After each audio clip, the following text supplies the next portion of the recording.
Hey guys, Nicole Lake Erie Prepper. I'm just sitting here in my lazy boy. It's about 12:30. This is normally what I do. I sit here and catch up on everyone's videos. Well, I subscribed a while back to Junkyard Fox, and I was watching through his videos, and I seen this giveaway a long time ago, and always meant to do a VR for it. It doesn't require a VR, but I think it's easier than typing. And I just wanted to introduce myself to Junkyard Fox and let him know I've been following him for a while. He wants to know a story of, he likes a good story. He wants to know a story of how long you've been, getting out in the bush and doing the outdoors things, and what you do, and what your favorite time out would be.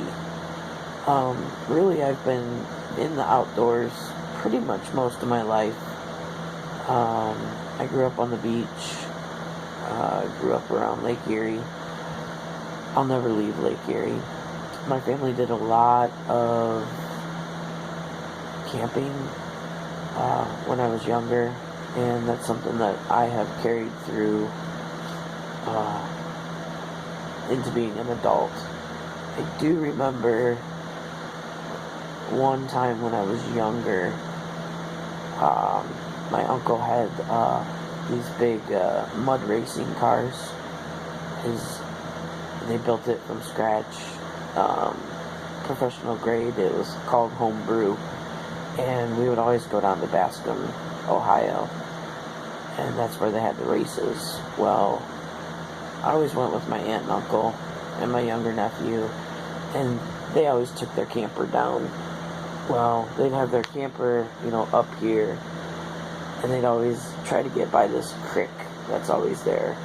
And I can remember always staying in the camper with them. Well, when I reached a certain age, they allowed me to take my own tent, and there was a hill right down from where their camper was. And there's a stream there and a bunch of rocks that you could, walk over, like the dam and stuff like that.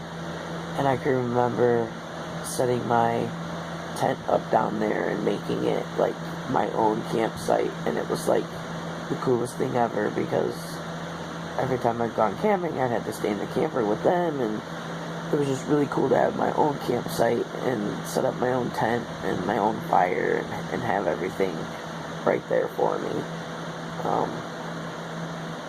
I will always remember that and remember that feeling.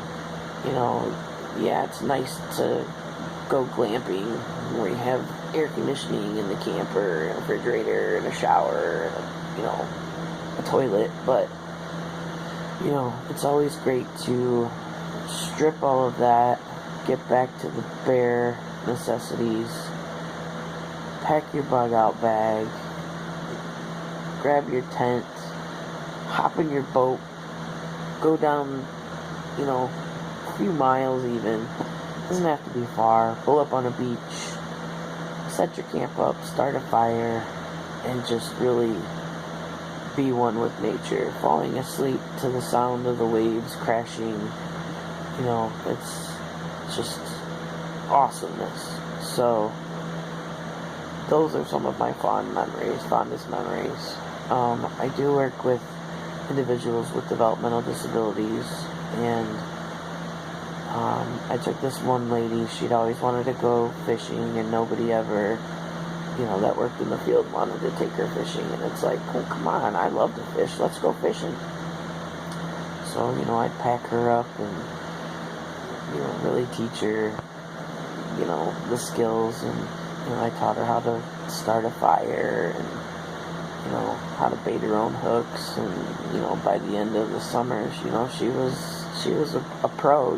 She could bait her own hook and take her own fish off. And just that feeling of accomplishment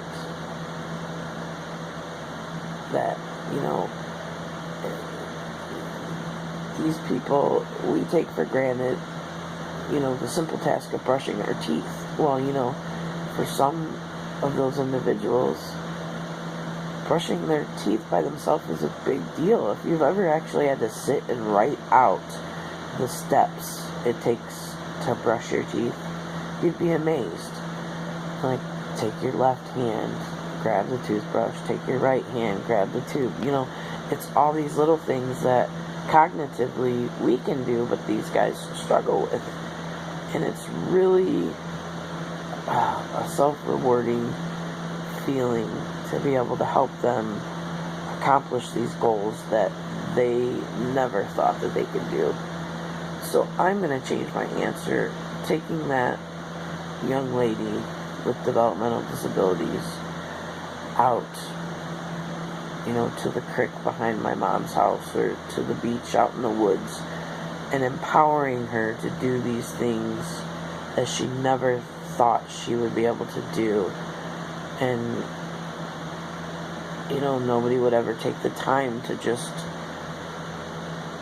go out and teach her and show her. And it just, that sense that I felt from her that day of just seeing that amazement in her eyes, like, I did this, that's the best thing ever. So there's my story. Not gonna ramble on any longer about it. I hope you enjoyed that story. It's bye from Nicole at Lake Erie Prepper for now. Have a good one.